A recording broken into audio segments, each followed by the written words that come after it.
Then you have short circuit to battery. So short circuit to battery, essentially, you are connecting this point, middle point, to the battery here. So your short circuit current is flowing through your resistor and through your lower MOSFET. And the same thing you can do here is you can monitor this resistor here, and you can actually do a similar scheme where you have a threshold and you can trigger a fault once you exceed that threshold. And thereafter, you have a short circuit to load. So you have a load here, and now this is your two legs, right? So when you have a short circuit in the load, you're going to have this current flowing. So when you have winding short, or you have a short across the load, then you basically are going to have this kind of a current flow. And in this particular case, you are monitoring this voltage here and monitoring this voltage here. So you're monitoring both of these devices, and then you are using a scheme to do basically you have two. Essentially, you're ANDing the two signals here to generate a single fault, which you can use for your microcontroller.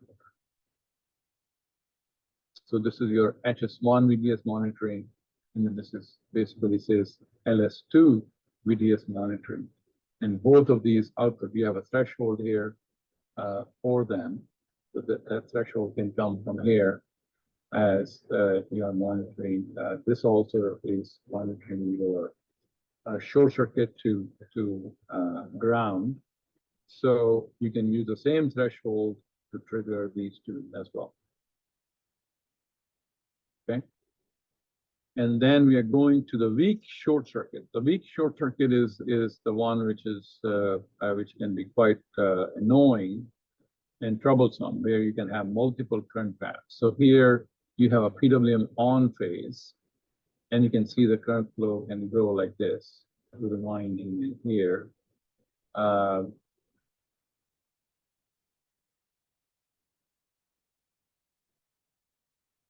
And your PWM off phase, normally your current flow is like this, right?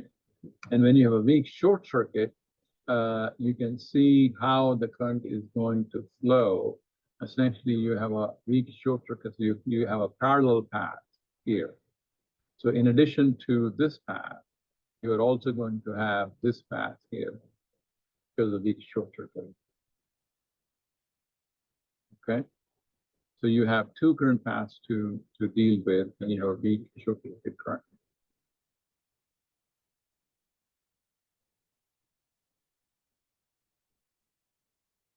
And this weak short circuit, normally you are monitoring through your sense resistor if that is possible, and you have a threshold that you want to, if you exceed the threshold in terms of weak short circuit current, you can activate that part. So these are the circuits you can see for activating on state and off state faults